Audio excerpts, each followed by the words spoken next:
আসসালামু আলাইকুম everyone, welcome to my channel.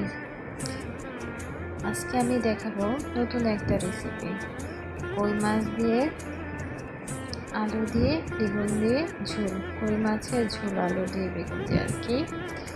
এই জন্য প্রথমে মাছগুলো ভালো মতো কেটে নিয়েছি, তাতে মশলা নুন ভালো মতো মাখিয়ে এখন ভাজছি বা ফ্রাই করছি।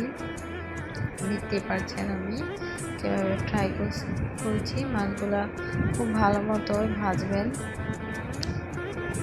তাহলে মাছটা মজা লাগে, অনেক খেতে ভালো, ভারী দারুণ লাগে।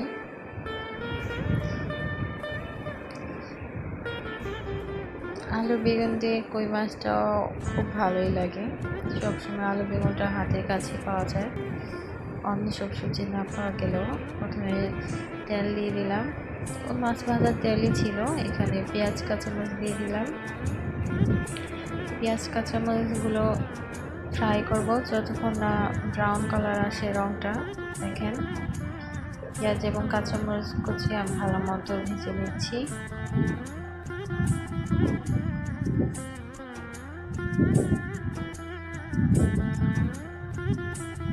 সবাই ভিডিওটা দেখবেন, কেউ স্কিপ করবেন না, পুরো রান্নাটা একবার দেখে নিন কীভাবে কই মাছ দিয়ে আলু দিয়ে বেগুন দিয়ে মজাদার রেসিপি তৈরি করা যায়। তারপর আদা বাটা দিয়ে দিলাম,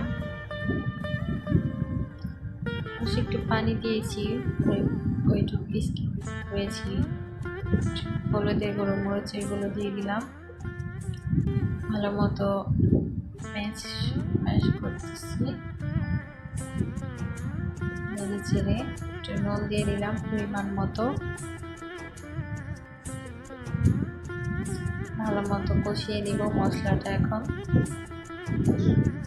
এখন আলু বেগুন ধুয়ে রাখা ছিল, এখন আলু বেগুনটা দিয়ে দিব।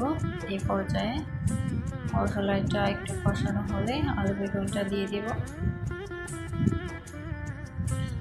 যে কোনো সবজি দিয়ে রান্না করতে পারেন, কফি দিয়ে কই মাছটা আরও বেশি মজা লাগে। আর একদিন দেখাবো কীভাবে কই মাছ কফি দিয়ে রান্না করতে হয়। এখন যেহেতু কফির সিজন না, তাই আলু বেগুন ছিল হাতের সামনে, আলু বেগুন দিয়ে রান্না করছি আর দেখাচ্ছি আপনাদের।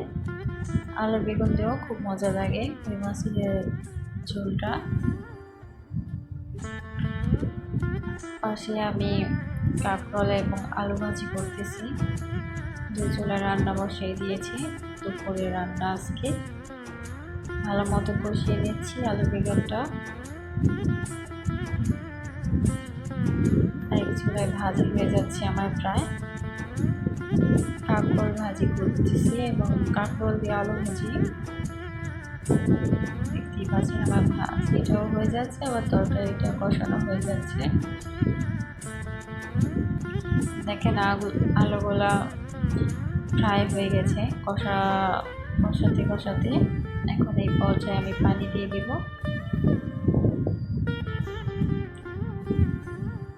পানি দিয়ে দিলাম, পরিমাণ মতো পানি দিব। আলু বেগুনটা ভালো মতো সিদ্ধ হতে পরে এই পর্যায়ে মাছ দিয়ে দিব।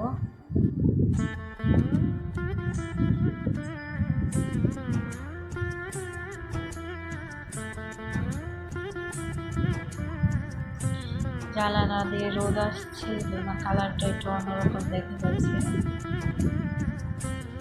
দেখেন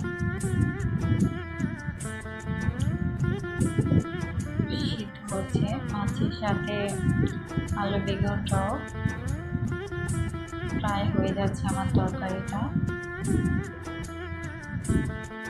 আপনারা এইভাবে অবশ্যই ট্রাই করে দেখবেন একবার হলো আলু বেগুন দিয়ে কই মাছের ঝোল। তো ঝোলটা প্রায় শুকিয়ে যাচ্ছে, আমি একবারে শুকাবো না আবার বেশিও রাখবো না, এই পর্যায়ে নামিয়ে ফেলেছি। হালকা ঝোল, দেখতেই পাচ্ছেন আমার রান্নাটা কমপ্লিট।